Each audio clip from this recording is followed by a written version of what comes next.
So, good evening, good afternoon, and good morning, based on your locations. Today, we are going to have this discussion on a very politically and socially relevant topic, Katchatheevu and Adams Beach. And today, I have with me Dr. Arup Chatterji. He is a cultural historian, and today we are going to venture into a political issue that has recently gained traction in Indian politics. This discussion with Arup will trace how this landscape of Katchatheevu and Adams Bridge have evolved within the Indian political landscape and how these two major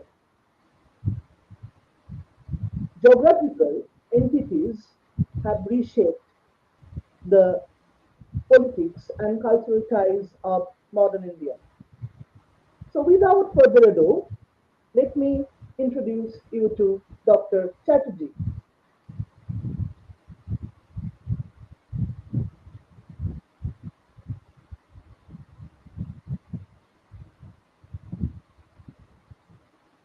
Arup Kumar Chatterji is a professor of English at the O.P. Jindal Global University.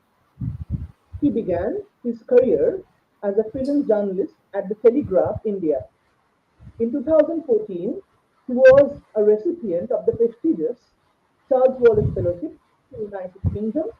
He was awarded his degree of Doctor of Philosophy at the Center of English Studies, JNU, in 2014 and 15 for his doctoral dissertation titled Hillmaking, Architecture and Literature from the Dream Valley.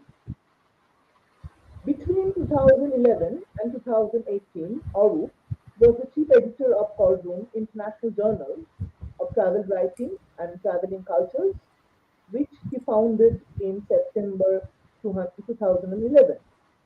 In 2012, Arup translated the Urdu poems of Firak Gorakhpuri, published in the biography written by Ajay Man Singh, the poet of pain and excess.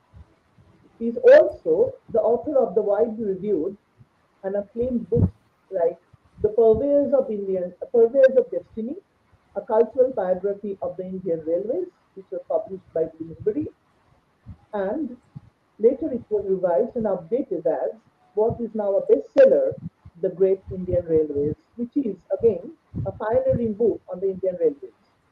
And Indians in London from Birth of the East India Company to Independent India 2021. Between 2015 and 2019, he helped write the history of Deloitte, India. In 2017 and 18, Arup was a visiting fellow at Brunel University, London. In 2022-23, he was a research associate, visiting scholar at the School of Oriental and African Studies, University of London. He is currently also a visiting professor at the University of Faroe Islands, Kingdom of Denmark. In addition to teaching and research, Arup has contributed numerous articles on history, literature, politics to newspapers like The Hindu, The Indian Express, The Times of India, Hindustan Times, The Conversation, Scroll, The Wire, Huffington Post, and many others. Apart from contributing to cultural travel poetics and authoring over 30 peer-reviewed academic papers in globally renowned journals, Arup has also uh, ex- written extensively on Indian Railway, and his forthcoming book, The Great Indian Railway Saga, is scheduled to be published from Rowley 2024, and The Intellectual History of Adams Bridge, Ram Setu, which has been published by Routledge in this year. He has also been interviewed at All India Radio, Writers in Conversation, SBS Radio Australia, The Queen, BBC India, Today, Artstak, among other media networks, besides being the author of over 70 articles and academic papers in national and international publications. In 2022 and 23, Arup was a key consultant with Honeyman's Museum London, where he provided intellectual and scholarly support to the organization's tea exhibition in the light of Arup's own research on tea history and his theoretical concept, gastromythology, which he introduced and defined in the realm of food studies, consumption studies, and literary theory in 2020. Arup's scholarly interests lie in his history of British imperialism, politics and philosophy, Victorian studies, British culture, cultural interests with India, colonial and post-colonial historiography of India, Vedanta and non-dualism, Indian philosophy, and Jungian psychoanalysis. So this is a very short introduction. This is a very short introduction to a scholar of extraordinary merit, Dr. Arup Kumar Chatterji. And today we are going to have an adda on Adams Bridge and the Katchatheevu Island.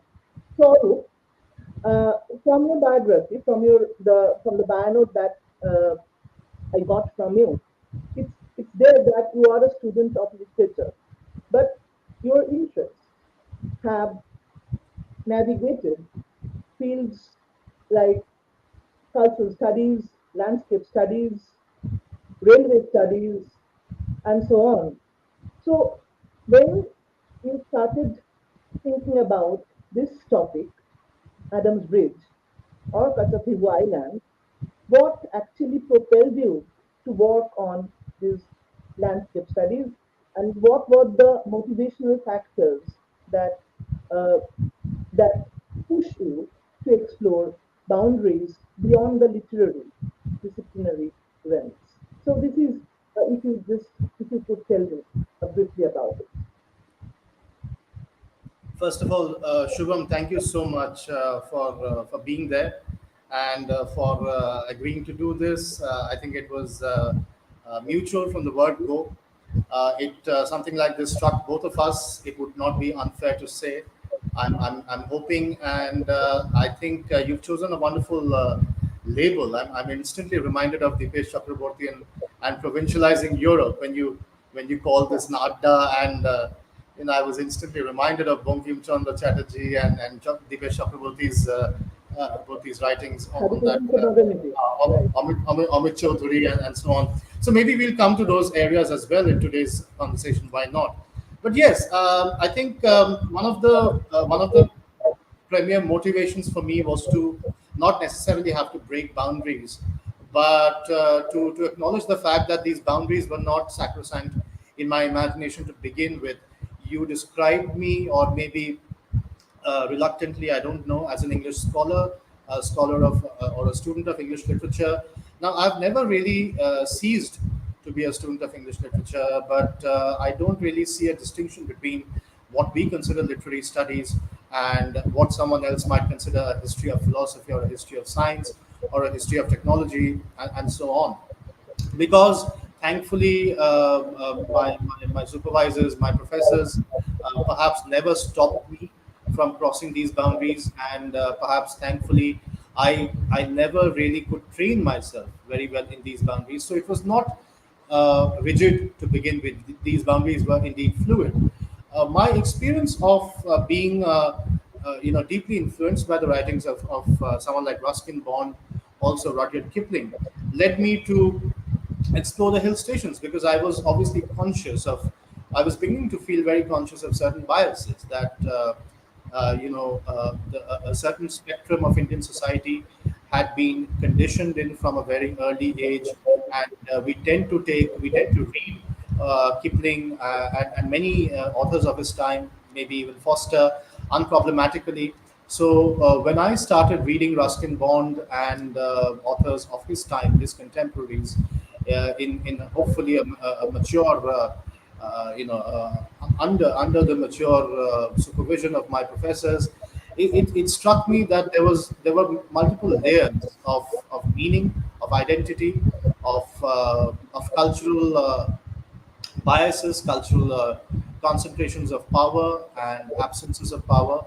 And much of this was located in space, meaning the kind of relationship that individual subjects create with their spaces, both in terms of the lived spaces and the spaces they would like to construct and the spaces they have read or heard about. So, space is also a heritage, not merely in terms of the landscape, but the idea of space. London has a very specific spatiality, both in terms of town planning and in terms of the hierarchies.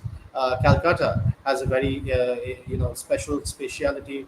Bombay, Chennai, these were planned as colonial cities, whereas something like the township that my family nowadays lives in, Jamshedpur, which is another very well planned city, but it has a very different spatiality. Masuri and Dehradun happened to be the spaces that I, sort of intellectually fell for. And I was then introduced to two very important theorists from French philosophy: Henri Lefebvre, his book *The Poetics of Space*, and Gaston Bachelard, his book, Gaston Bachelard, his book, *The Poetics of Space*. I'm sorry, Henri Lefebvre's book is *The Production of Space*, and Gaston Bachelard's Yes, *The Poetics of that's Space*. right. So I was introduced to this dialectic of a social and a political production of space. Sorry, do you want to say something? No, no, it's all right. It's all right. I just, Yeah. thanks. Yeah, Yeah. yeah, So on the one hand was the social and cultural production of space that a Marxist philosopher like Henri Lefebvre was talking about, and on the other, another Marxist, nevertheless, but of a very different sort, Gaston Bachelard, yeah. was talking about how dreams and how childhood daydreams, particularly, produce something called onerotopia or oneric spaces. And Dehradun and Masuri, to simplify, were, in my understanding, through the literature, through the various kinds of popular representations in the images of the 90s that we found circulated in multiple television series. Rusty was adapted for Doordarshan and so on. So I believe it started recognizing relatively early on that there was a tension between a national imaginary and a personal or Anglo-Indian imaginary of space. So that led me to spaces in general. And when I wrote the cultural biography of the Indian Railways, I definitely considered the Indian Railways as a lived and dwelt space, whether as a means of traveling or as a means of imagining India through television, through cinema, and through the other kinds of creative and cultural expressions. So, followed by Indians in London, my third book, the Choice of Adam's Bridge, was of course deeply personal to begin with, because we read about John Milton in the history of English literature and English literature courses. We read about Paradise Lost, or we read Paradise Lost indeed. And at the same time, there has been a lot of challenging, a lot of kind of brickbats thrown at English studies in the last 20 or 30 odd years. English studies has never been a very canonized subject in India, and it is good that so many kinds of contestations happen in English studies classrooms. It is a battlefield of new ideas.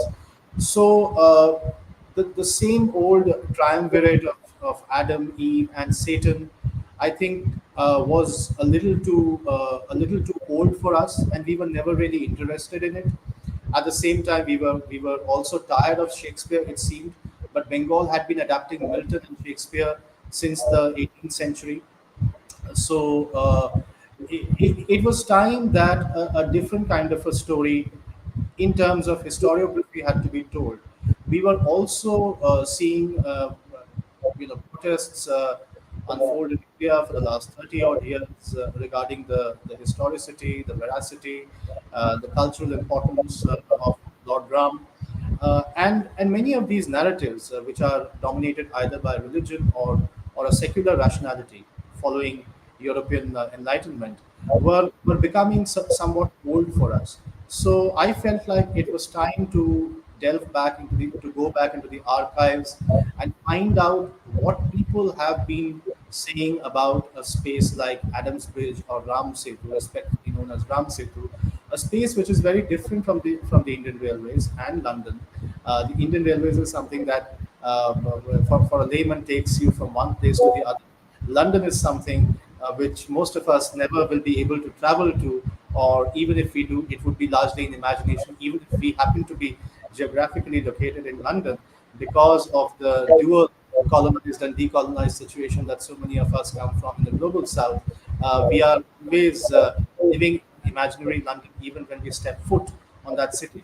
But Adams Bridge, it's a place where I think most of us will not even be able to visit in imagination because we don't exactly know what it is. We are told that it's a bridge which was either built by the angels for the benefit of Adam, or it pre-existed the angels and Adam between Sri Lanka and India, between Ceylon and India, or we are told that Lord Ram's army is led by Hanuman and directed by Nala, was the son of Vishwakarma, uh, built this bridge between India and Lanka. Now that's another question: which Lanka we are talking about when we talk about the Lanka of Valmiki's Ramayana? So these questions had become very important for me, and rather than try to prove or disprove the veracity of these legends, I felt like it was time to go back to the legends themselves and see how they have evolved over the years, over the maybe the last 500 years. But more importantly, what were the attitudes of people who had heard about these legends for the last 500 years or so, beginning with the Dutch and the Portuguese, and the British, and of course South Asians before independence. The question really was, and you framed it very nicely when you said that the the little strip of land called Adams Bridge or Ram Setu is having a disproportionate impact on the life in the center. So this is what a space theorist like Doreen Massey has called the power geometry, so that there is a gaze of the center on the periphery, but the periphery is not really a subaltern here. The periphery is also wielding a lot of power, albeit the periphery doesn't itself know that it wields a lot of power over the center, because practically nobody lives in the periphery, and the people who actually belong there, such as the Tamil fishers, about whom we might talk a little today. The Tamil fishers don't exactly know, they aren't exactly conscious of their agency over central affairs and central politics. At the same time, they do wield some agency on the minds of the center. Right? So this was a very interesting paradox for me to see. In today's conversation, we might actually touch upon, some of the very nuanced, some of the very striking, paradoxical attitudes that colonial historians, geologists, surveyors, etc., had about Ram Setu, and how these differed from Indian observers, because we might tend to think that it was the bad colonials who sort of destroyed all our beliefs and all our cultural dignity. But it turns out that I think the British colonials had a very nuanced perspective on Adams Bridge and the Park Strait region. Whereas in India, things seem very synthetically organized for a cultural resurgence of sorts. But I think it needs to be seen how conscious we are of that cultural resurgence, how conscious we are of the details that maybe somebody like Sage Valmiki was. Because ironically, in 1870, the Geological Survey of India claimed the imagination of Sage Valmiki. The Geological Survey of India went as far as saying that the imagination of Ram Setu by Sage Valmiki was extremely nuanced, and whatever the sage described as the construction in 8 days, 8 consecutive days, timber and other construction materials from the Deccan region, this could well have been possible as an evolutionary metaphor. This is more or less the paraphrase of a passage from the journals of the Geological Survey of India. So this interpretation was quoted ad infinitum throughout the late 19th century. Many geologists working in the late 19th century wanted to give precedence to the legends of the Ramayana, which I have called the Ramayana legacy in my book Adam's Bridge. So more or less, these were my motivations. I wanted to bring these, striking examples of history before the audience, and along the way, I came across many more interesting facets about which we can talk. Yeah. So thank you for this very detailed answer to this. Since you have chosen to work on the Indian culture, Indian life, Indian ecosystem, and so on. So, and you have also explored the theories of spatiality since you have mentioned vertebrate. Uh, am I audible to you properly? Yeah, yeah, Can you hear yeah, me properly? yeah. I Since can you hear. have mentioned, yeah, since you have mentioned vertebrae, since you have also mentioned choreography, and the Poetics of Space by Bachelard. So, while working on Indian culture, Indian mythology, and the Indian stories, have you discovered any different understanding in terms of spatiality? How do how the Indians perceive the space?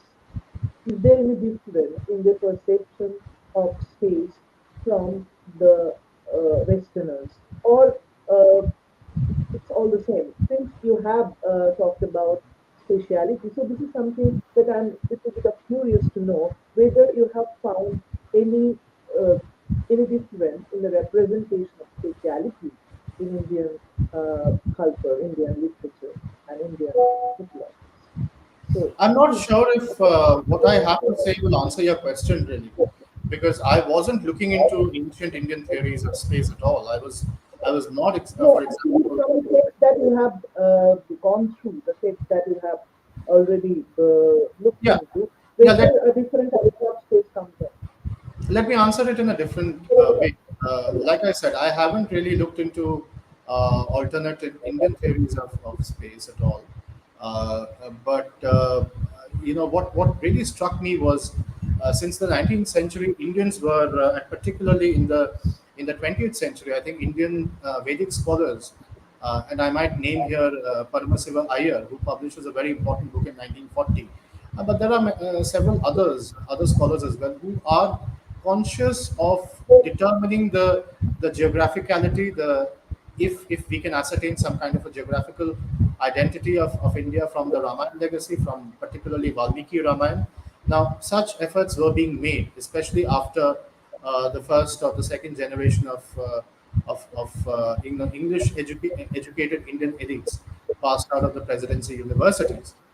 Interestingly, the Indian scholars, the Indian particularly Vedic scholars, were not giving direct legitimacy to the historicity of Valmiki Ramayana as it existed in the 19th century or in the 20th century. It is said that the Ramayana began with 6,000 verses and it went up to 18,000 or 24,000 by some counts because of interpolations. Now, these are obviously controversial notions, so I don't want to assert when I make these claims, but these are definitely notions, and scholars were conscious of these factors while trying to determine the historicity of Ramayana, and therefore, if they could plot a journey of let's say Ram, Sita, and Lakshman from Ayodhya to Lanka, which a lot of people nowadays tend to see as Sri Lanka, but I'm not sure if these scholars were doing the same. F.E. Parjitar, who's a colonial historian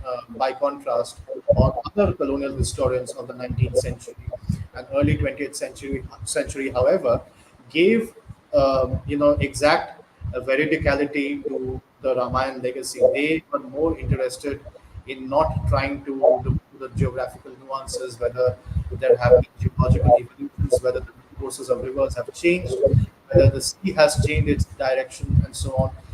I don't think were questions were bothering colonial historians as much as they were bothering Indian historians. So this struck me as very interesting. You know, Al Baruni, who is noted to be the father of anthropology and also the father of geodesy, a sort of map making of sorts. When he visits India in the very early 11th century, he gives complete primacy to the legends of Lord Ram, and he observes that this region, what he calls Shet Bandai, that is Setu Samudram region, and Shet Bandai is another name for Ram Setu or Adam's Bridge. And he observes this is during the kingdom of Rajaraja Chola the first. He observes that there is tremendous faith in the legends or the stories or fables of Lord Ram. And when he talks about Adam's Bridge or Shet Bandai, he does it with no sense of irony. He does not have Al-Baruni is somebody who does not have very pleasant things to say about Hindus and particularly Brahmins of North India. But when he travels to the south, he tends to give a lot of primacy or veracity to the legends, as it were. So I was very surprised to find this contrast between Al-Baruni on the one hand and somebody like E. Paramasiva Iyer, who says that around the early 11th century AD, the original location of Ram Setu, according to sage Valmiki's epic Ramayana, was shifted from the Korkai harbor to present day Nushkodi. So, Korkai harbor is slightly south of a place called Mandapa, and it lies within the Indian mainland, whereas Dhanushkodi, as our viewers might know, lies outside the Indian mainland in the island of Rameshwaram, where we also have the Rameshwaram temple. Dhanushkodi is the terminal point of Rameshwaram Island, from which begins the fabled Ram's or Adam's Bridge. This was changed, according to Paramasiva Iyer, under the directions of Rajaraja Chola I. And this is also the time when in Tamil Nadu we see, beginning from about the 7th century or 8th century, roughly up to the 13th century, we have in Sangam literature and in popular discourses the peak of the Vaishnava cult, Vaishnava worship in a region that is otherwise dominated by Shaivites.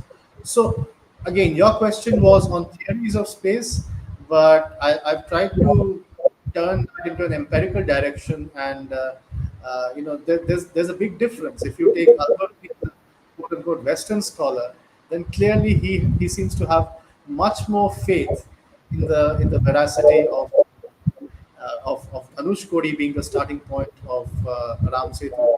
If we take a Vedic scholar like Padmaseva Iyer, then it seems that the location of Ram Setu was elsewhere altogether. If we now look at relatively contemporary historians like H.D. Sankalia, okay, who lived in the 20th century, then we find that H.D. Sankalia locates the Ram Setu somewhere in central India, in around Madhya Pradesh.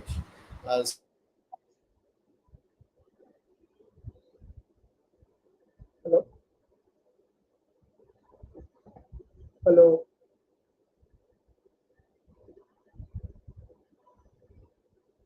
hello.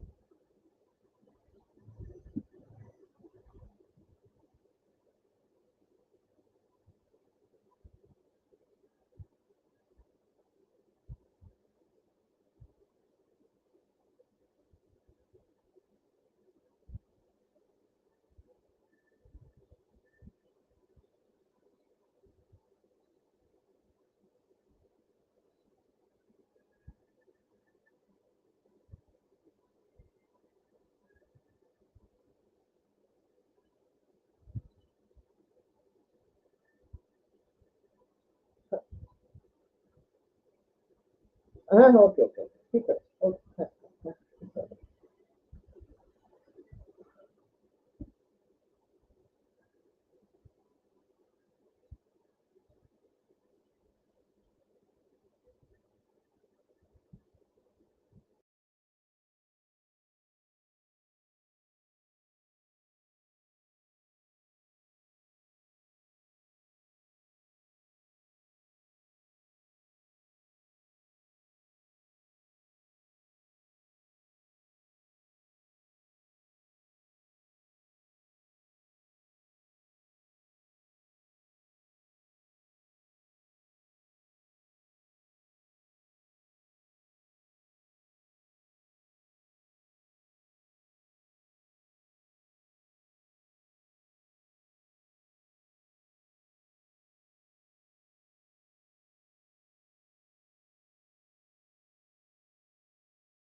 Yeah, sorry, am I audible?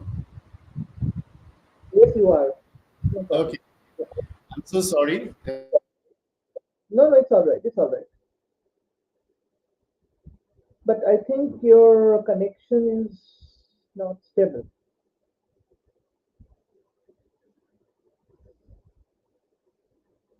Hello?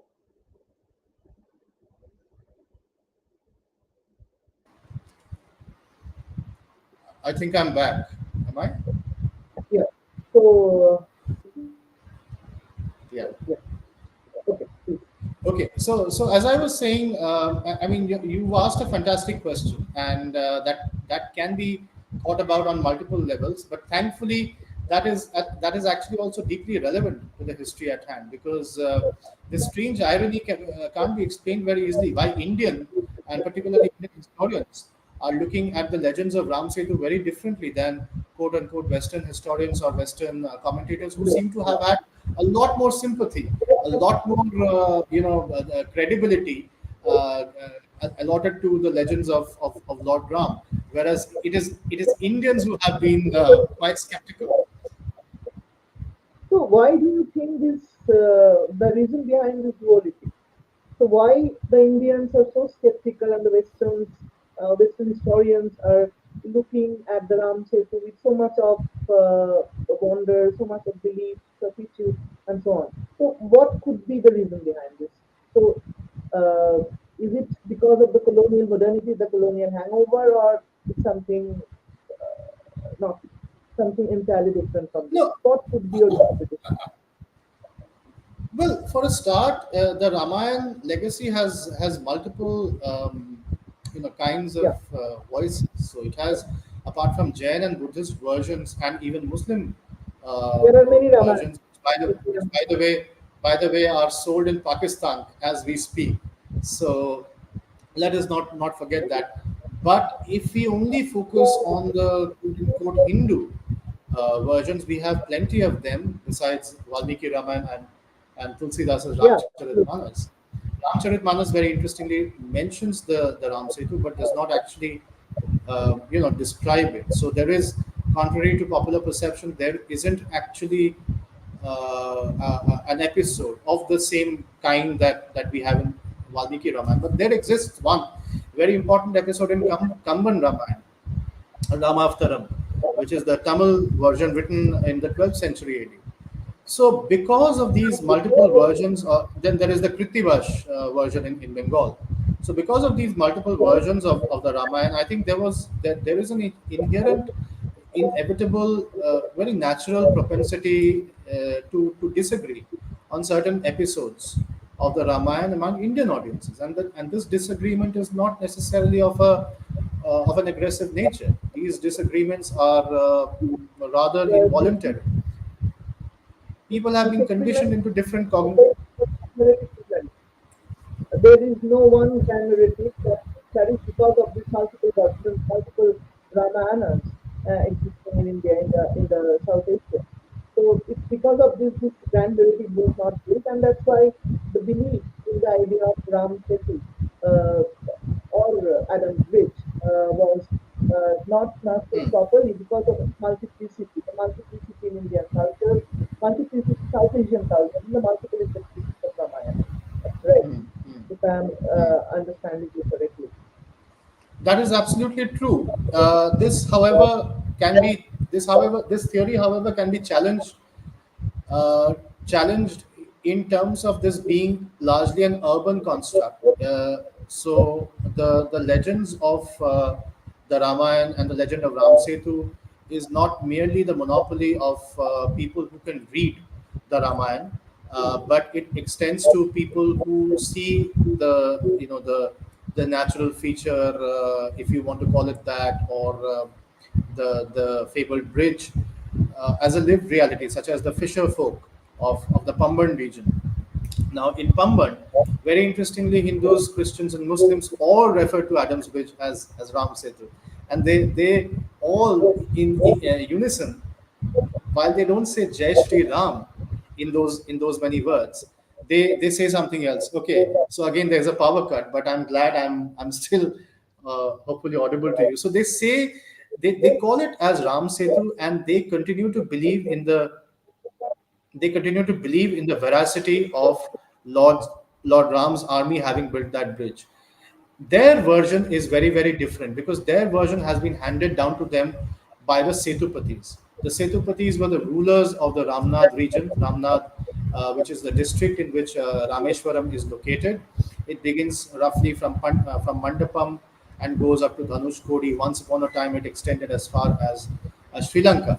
So the legends handed down to the fisher folk of Tamil Nadu are different. They have a more nuanced perspective.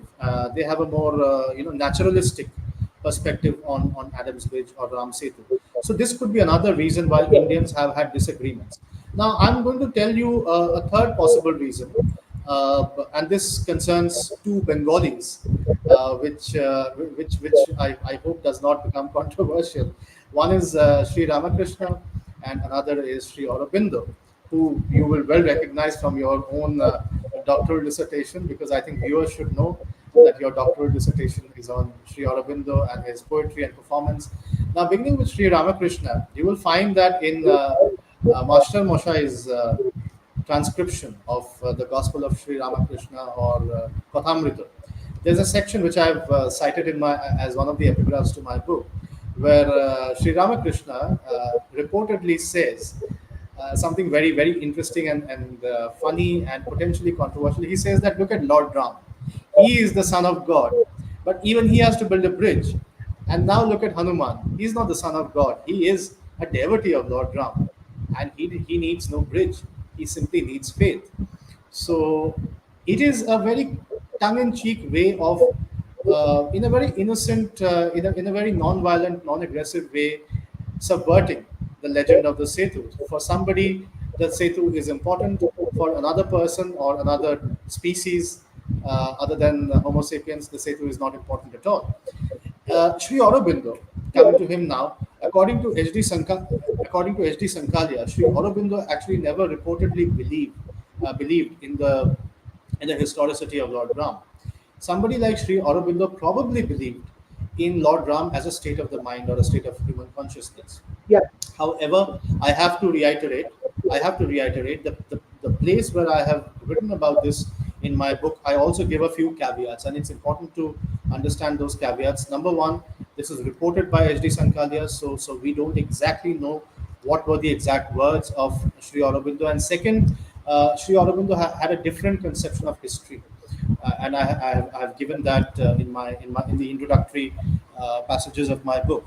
So when we look at these thinkers from the Indian subcontinent who dared to go against the grain, who were not denigrating, who were not belittling in any way the legacies of Lord Ram, but were prepared to give other philosophical interpretations of a character or an avatar. So because of these, three or four reasons that I've cited, and probably even more, I think Indians have had this very long tradition of compassionate and that has led to multiple theories on Ram Setu. Okay, okay, thank you. Yes, since you have mentioned Sri Aurobindo has also worked on Mahabharata. And while working on the Mahabharata, Sri Aurobindo reads Krishna as an archetype, Kali as an archetype. So Rama definitely comes as an archetype in Sri Aurobindo. So with pressing against with this discussion, let us move to the Katchatheevu, the barren island that has recently provoked a controversy Hmm, between hmm, India and Sri Lanka. So, from the article that you have written, the history of Katchatheevu has been quite adequately pinpointed. But could you just, for our audience, pinpoint the historical marker since when it became the bone of contention between India and Sri Lanka? Was it since 1974, since the days of Indira Gandhi, or even before that? So, was there a was or did it remain a space of harmony between India and Sri Lanka before Indira Gandhi? Because you mentioned in your articles, in your writings, that both the countries both India and Sri Lanka made their maritime territoriality around this island. Katchatheevu, although it's a barren island, in terms of marking the territory of both the nations, it became so important. So since when actually uh, it became the space of conflict? Was it since just 1974 when India had consigned it to Sri Lanka by a treaty, or uh, it was a fraught island with forces competing over it? So, if you just could elaborate on this. Uh, well, to begin with, conflict is actually too strong a word, and it is more or less a construct. It is really a manufactured phenomenon of conflict. It was never conflicted in the terms that we understand conflict in strategy, strategy and politics today. However, the claims over Katchatheevu were definitely contested. Katchatheevu comes into existence in modern consciousness in the late 19th century. But to give you a little bit of history, Katchatheevu emerges from a volcanic eruption in the 13th century, and it has been it was under the control of the Setupatis of Ramnad, the zamindars of the Ramnad kingdom. In 1951, because the zamindari system is abolished altogether in India, therefore their claims over Katchatheevu get compromised.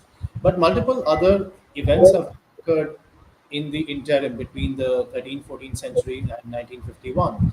So, in the late 19th century, Sri Lanka and India, the Ceylonese, the British in Ceylonese, and the Indians uh, feel for the first time the need to divide their fisheries. The fisheries line becomes a contested line.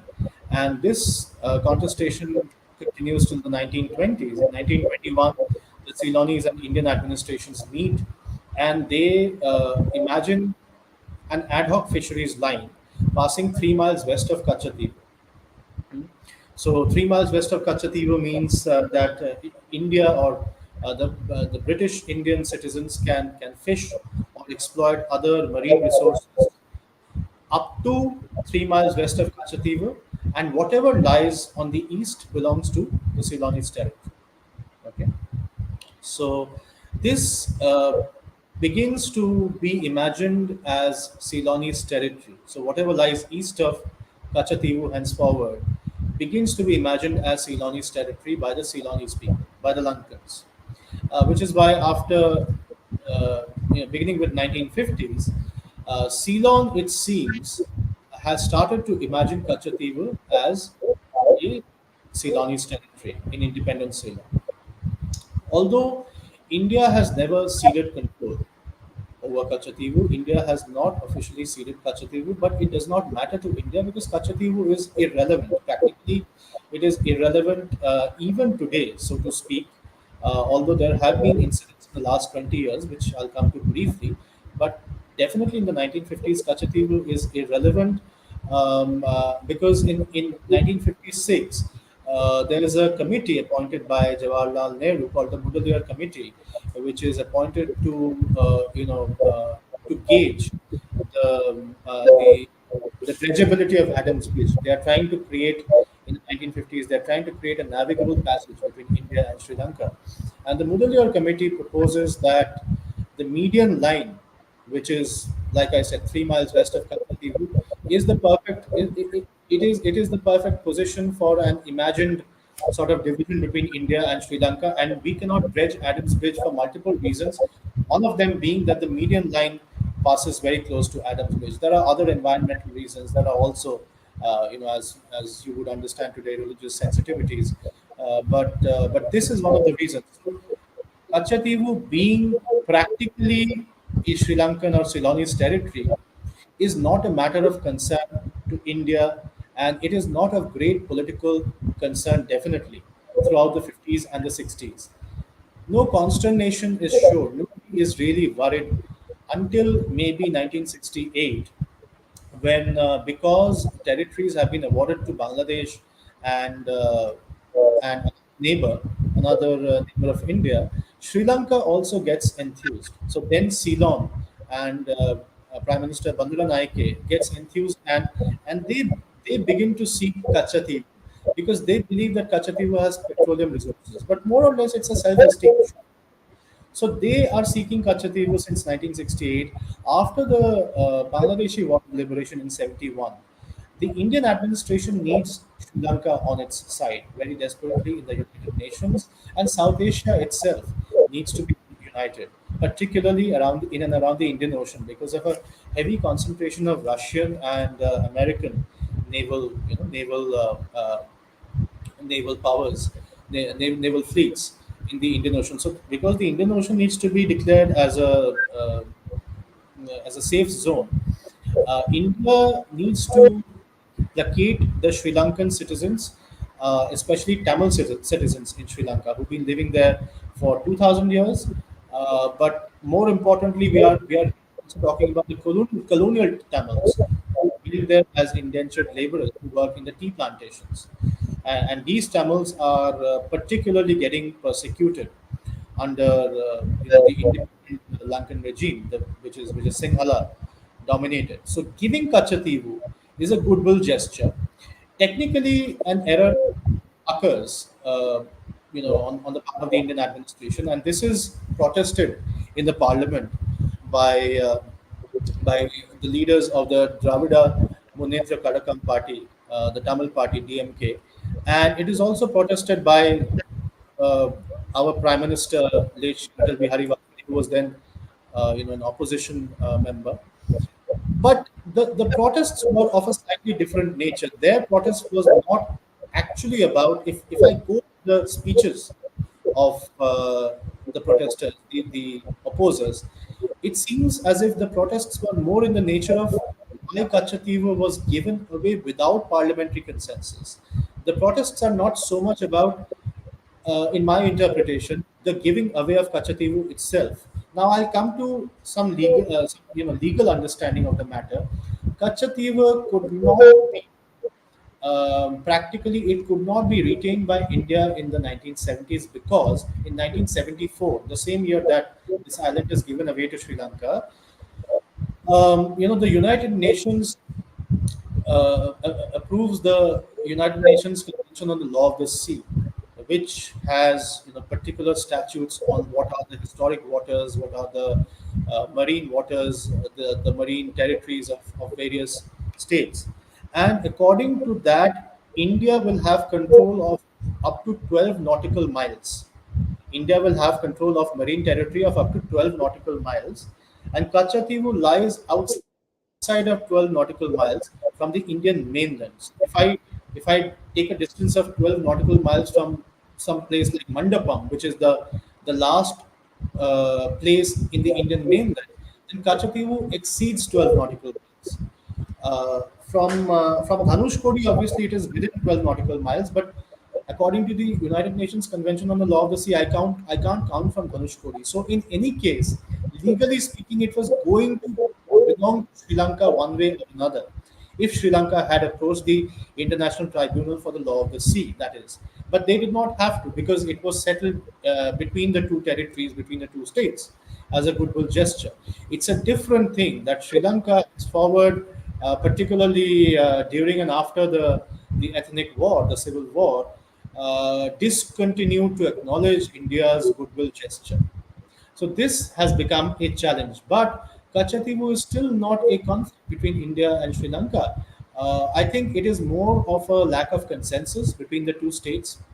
Sri Lanka continues to believe that Katchatheevu is an integral part of its territory. India, or the Indian political establishment, continues to make people feel convinced that Katchatheevu was unfairly given to Sri Lanka. It's an Indian territory. I would like to propose, in fact, the agreements that were signed between India and Sri Lanka themselves propose, in a positive interpretation, that this is a jointly administrable territory. That this territory is, in theory, it can be jointly administered because Indians have free access to Katchatheevu. Indian fishermen and Indian pilgrims, in any case, have free access to Katchatheevu. It's a different thing that this right does not get implemented for various reasons, and the Sri Lankan Navy has a role to play.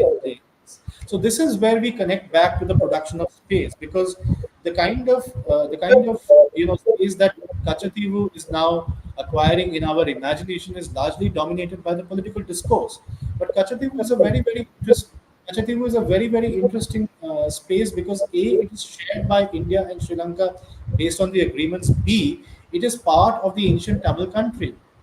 So Tamils of Jaffna and Tamils of Tamil Nadu continue to see Katchatheevu as part of their ancient country. And Katchatheevu also has links with another fabled landscape called Lemuria.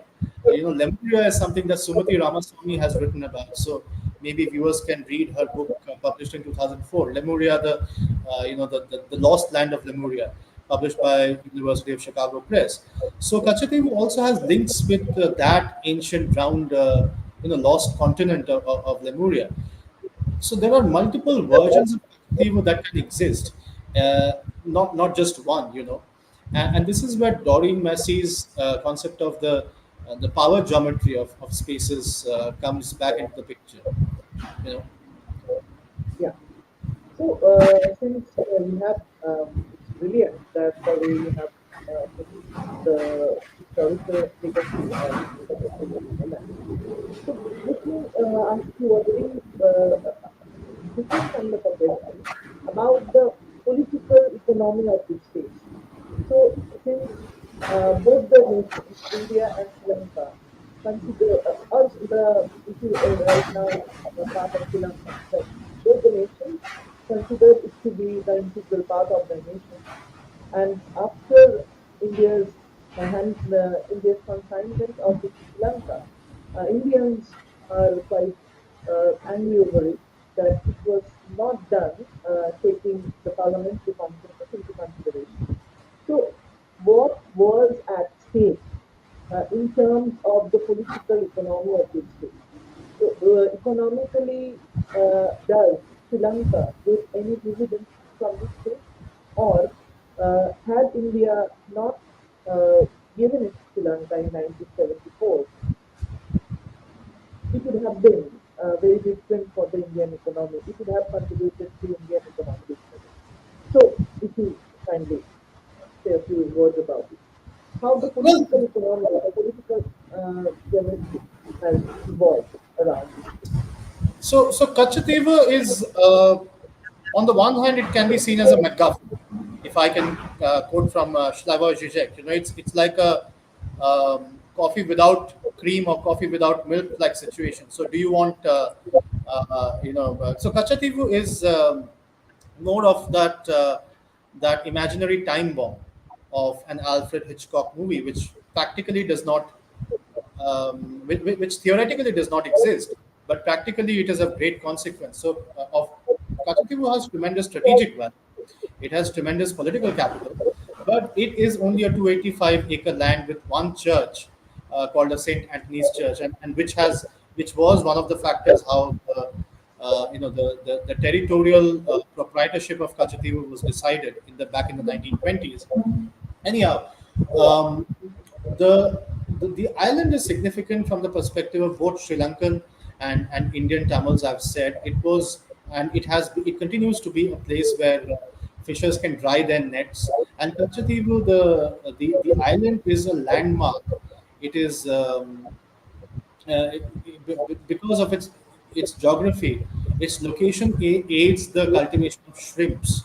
So the shrimp resources are in and around Katchatheevu are depleting because Indian fishers have, more or less exhausted the shrimp resources of Katchatheevu because Indian fishermen are known for bottom trawling, which is actually a banned practice. And bottom trawling is particularly ill suited to temperate water, to tropical waters, because bottom trawling has originated from temperate European waters. Indian trawlers first came from Norway and other Scandinavian nations. Okay, and this happened during the 1960s. So I know you will. Somebody might want to start talking about, oh, it happened during that regime, but this was more or less the time when the first world and when European powers were giving away their trawlers to the developing the then developing parts of the world. So it's not as if just India got these trawlers, many Southeast Asian nations also did. Now, there are parts of India in the Watch Bank, for example, near Kanyakumari, around Kanyakumari, where bottom trawling could be very successful and sustainable. And bottom trawling does happen there.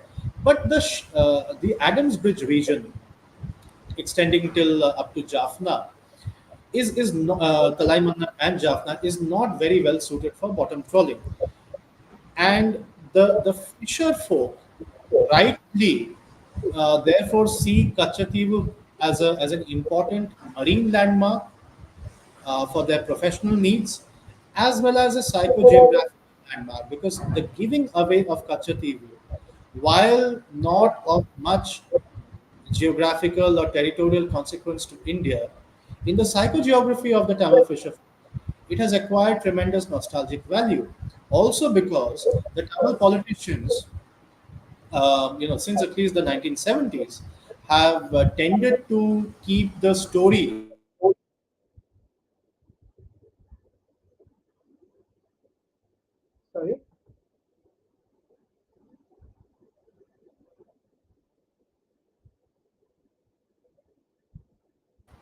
Hi, am I audible and visible to you?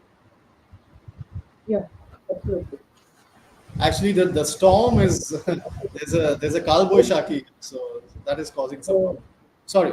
So the fact that the Tamil politicians have kept alive the story of Katchatheevu, this new legend of Katchatheevu, that it was given away by India in a very hasty manner. This legend, this Puranic version, has acquired a new place in the imagination of the fisher folk from Tamil Nadu. So that, I think, plays a very important role in the political economy of the region. And the solution would be that India and Sri Lanka need to rebuild the consensus around Katchatheevu, not merely about who owns the island, but also about the stories. So I think Sri Lanka will need to acknowledge India's goodwill gesture, and India will need to acknowledge. So we will need to acknowledge the fact that Katchatheevu is not a nationalist issue any longer. So, in one of my articles, I had called it the Achilles heel of the nationalisms of both India and Sri Lanka. The reason I call it the Achilles heel is that whenever we bring up Katchatheevu, it would seem like Indian and Sri Lankan nationalisms have failed their citizens. But that is actually not true. Katchatheevu, for all intents and purposes, could well be a jointly administered island. Okay, and the problem of bottom trawling needs to be resolved. So Tamil fishermen will need to stop going into Sri Lankan waters with their trawlers, and instead they could be redirected to the Watch Bank area.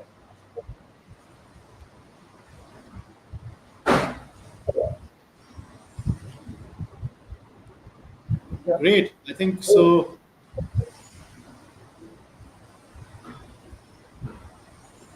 Is there any interruption? No, can you hear me? Oh, yeah, yeah, absolutely. So, please carry on. Okay. Yeah, no. So, like I said, Tamil fishers will have to stop foraging in Sri Lankan waters, and they will instead have to be redirected to the Watch Bank area around Kanyakumari, and that is where trawling could be made possible, whereas only the small boats could be allowed around Katchatheevu. At the same time, Sri Lanka will need to acknowledge that it was India's goodwill gesture that gave Katchatheevu over to Sri Lanka. Okay. So, in one of your articles, since you have written many articles on this, so you mentioned that there was an impression that this island might be a great reserve for the petroleum. So, has anything of that type been discovered till now? So it also connects to what you are already saying about the geopolitical tensions arising between India and Sri Lanka, and it's directly connected to the fishery economy. So, is there any alternative economy that this island that might generate in the future? So, since you have mentioned about the petroleum reserve, so whether something like that has been discovered. So, if you could. No, it hasn't. Since the 1970s or even earlier, Sri Lanka believes that the island contains petroleum reserves. But European companies, Danish companies, are currently conducting researches in the area. And there is also some Chinese collaboration. So there's also some Chinese interest in and around Katchatheevu and Delft. Delft talent is Nidantheevu. So Katchatheevu is is known. It means barren island, and Nidantheevu means the island of fresh water. So slightly, I think about 20 kilometers away from Katchatheevu lies Nidantheevu. There is interest regarding mineral resources in both these islands, but nothing has been officially discovered so far. Now, it could definitely be questioned whether the curiosity about petroleum is indeed scientific or commercial, or does it have completely separate geostrategic Machiavellian interests?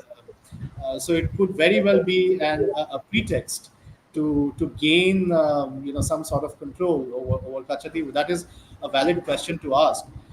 But there is no official empirical data regarding mineral resources like petroleum. It contains a lot of political kerosene, certainly. So since many countries are involved in it, so it becomes an epicenter, or it might become an epicenter of global controversy in the years to come. So how do you think the geopolitical relations around this island unfold in the years to come? Yeah, this is where it becomes challenging for the Indian academia. And by the academia, I mean particularly the humanities-oriented academia, because as you might know that the academia and the humanities side of it in all parts of the world tends to take an anti-establishment stance on most things, and rightly so. And I don't mean to denigrate the stance of the academia, but in this case, I think the academia across India and Sri Lanka will need to unite on something that I have termed as environmental diplomacy. I'm using the phrase of an environmental lawyer and activist from the 90s called Lawrence Susskind, and he wrote a book titled Environmental Diplomacy. Environmental diplomacy in this context would mean that Indian and Sri Lankan academia and environmental activists would need to recognize the Park Strait, the Park Bay, and the Gulf of Mannar region and its ecological fragility. It's a very fragile ecosystem, and it is an extraordinary heritage, natural heritage. So it can be heritagized on cultural lines, on ecological lines, on similar lines of local legends and folklores. But to answer your question, I really hope that Katchatheevu does not become a global flashpoint. It has the ability to. It can be turned into a global flashpoint by malicious design. But Katchatheevu is also very safely located between India and Sri Lanka. And if the United Nations Convention of the Law of the Sea has to apply to it in letter and in spirit, then passage between Indian and Sri Lankan marine territories is not possible thanks to Katchatheevu.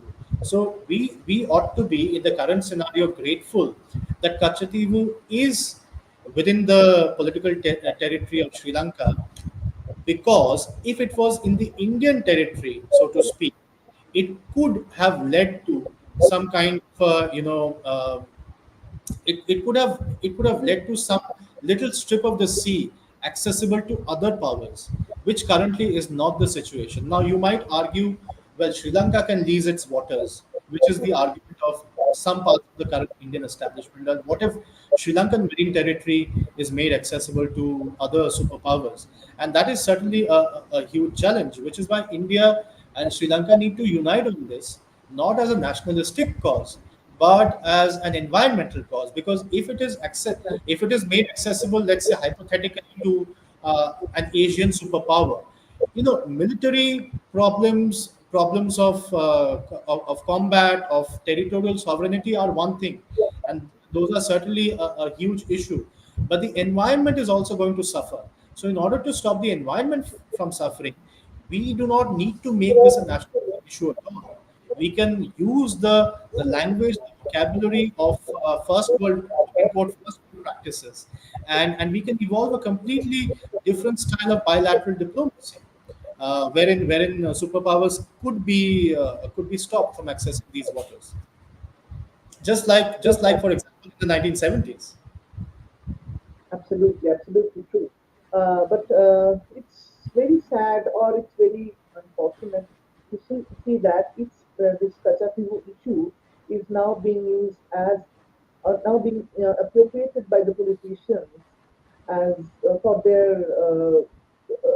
their own benefits, and it's moving the politics of our times, with Lok Sabha elections going on and things like that, and it's being given a different kind of a nationalistic orientation, which, as you have rightly pointed out, should be brushed aside for the better interest. So, my last question to you, since this has been a very illuminating discussion, so what could be the cultural and the political reasons behind such political appropriation of this island, and also Adam's Bridge as Ram Setu? There are definitely some political interpretations to it. And how do you see this politics around these two spaces? Since our discussion today has connected very well Katchatheevu, Adam's Bridge, and the ideas of spaces. And how do you see the relationship between the space and the construction of space in Indian nationalist imaginary around these spaces and the contemporary politics?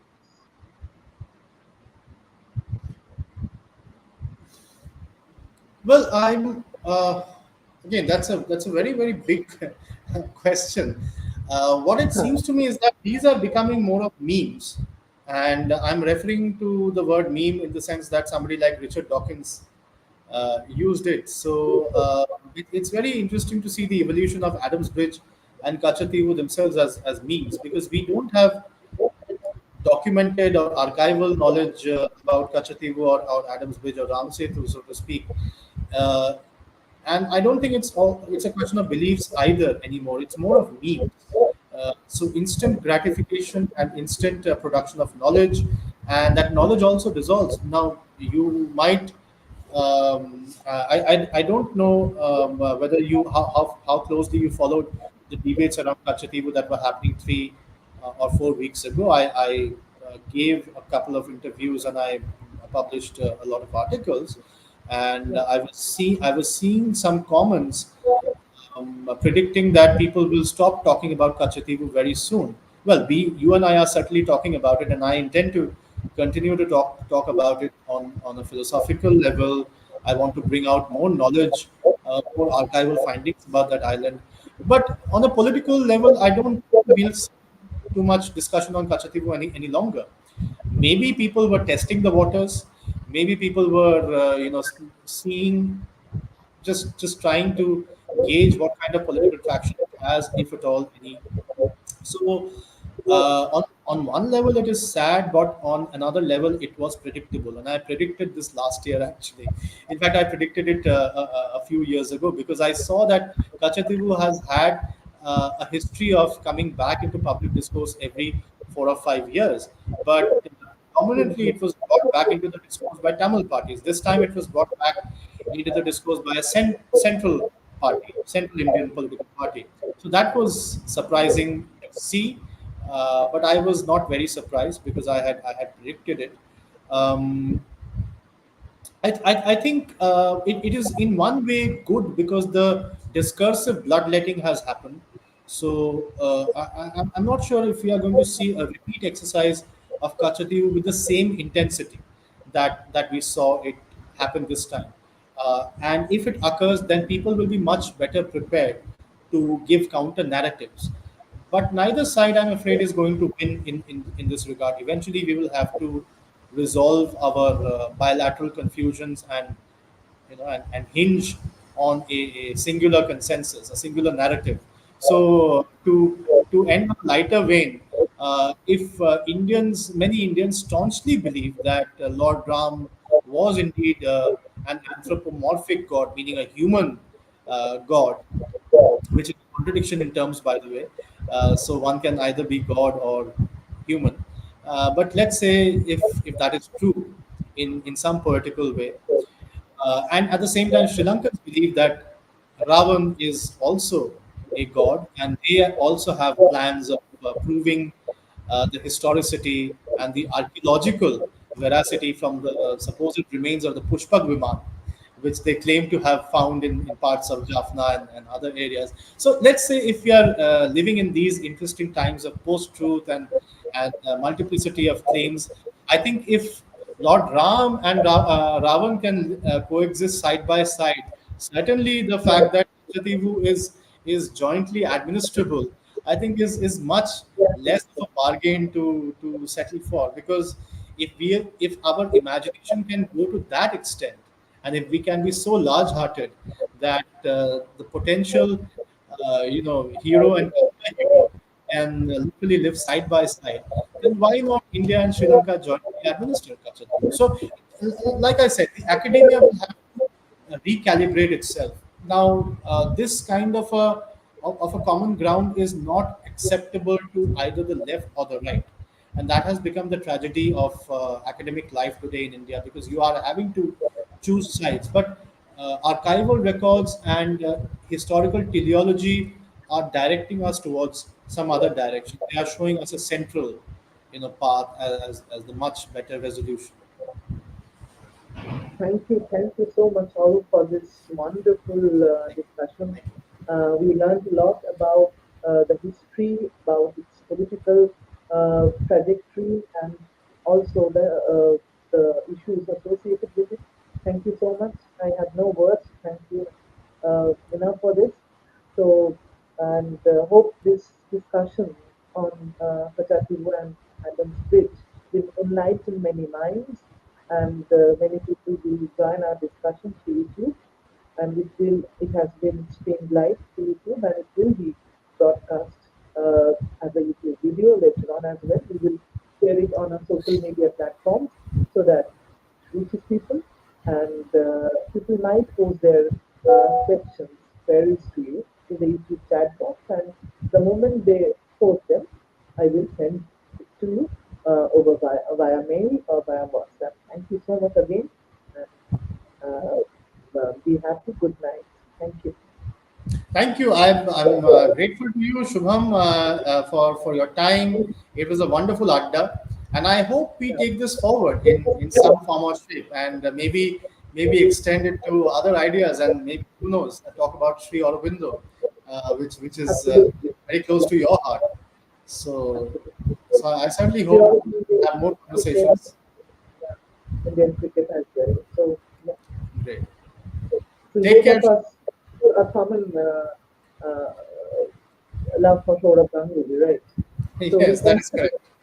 That is love it. Saurabh Ganguly. That is indeed right. Yes. Yes. So, yeah. Thank you. Thank you so much. Okay. Thank Thank you. you. Thank you. Thank you. Good evening. Thank you.